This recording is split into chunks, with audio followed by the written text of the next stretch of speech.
হযরত শাহজালাল আন্তর্জাতিক বিমানবন্দরে দীর্ঘদিনের জগদ্দল পাথর হয়ে থাকা অব্যবস্থাপনা, চুরি আর যাত্রী হয়রানির বিরুদ্ধে এক নির্ভীক যোদ্ধার নাম ম্যাজিস্ট্রেট নওশাদ খান। বিসিএস প্রশাসন ক্যাডারের এই তরুণ কর্মকর্তা বিমানবন্দরের দায়িত্ব গ্রহণের পর থেকেই যেন একাই বদলে দিতে শুরু করেছেন চিরচেনা সেই দুর্নীতির চিত্র।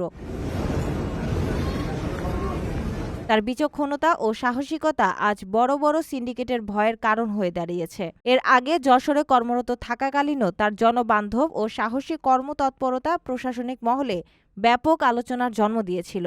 নওশাদ খানের বলিষ্ঠ পদক্ষেপে ক্যান্টিনে খাবারের দাম নিয়ন্ত্রণ ও বাসি খাবার বিক্রি বন্ধ হয়েছে। এছাড়া ওয়াশরুমে বকশিসের নামে হয়রানি বন্ধ এবং তাৎক্ষণিক অভিযোগ জানানোর জন্য হেল্প ডেস্ক কার্যকর করেছেন তিনি।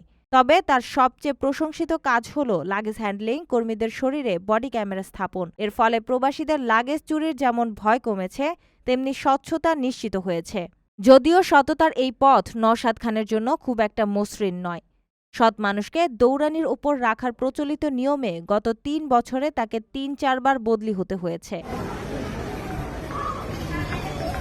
বর্তমানে বিমানবন্দর সিন্ডিকেটের চোখের বালি হয়ে ওঠা এই তরুণ তুর্কি কতদিন সেখানে টিকে থাকতে পারবেন তা নিয়ে জনমনে বড় ধরনের সংশয় ও আশঙ্কা রয়েছে। তবে সচেতন মহলের ধারণা, নওশাদ খানের মতো নিবেদিত প্রাণ কর্মকর্তারা যদি কাজ করার সুযোগ পান, তবে আগামী ৬ মাসের মধ্যেই দেশের প্রধান এই প্রবেশপথের পুরো দৃশ্যপট আমূল বদলে যাবে।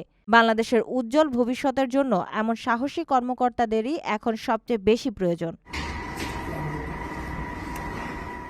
আপনার স্বপ্নগুলো আকাশ ছুবে প্রবাসীর হেলিকপ্টারের মাধ্যমে। বিয়ে, জন্মদিন অথবা যে কোনো বিশেষ প্রয়োজনে হেলিকপ্টার ভাড়া করতে যোগাযোগ করুন স্ক্রিনে দেয়া নাম্বারে। প্রবাসীর হেলিকপ্টার, নিরাপদ ও সাশ্রয়ী বাহনের বিশ্বস্ত নাম।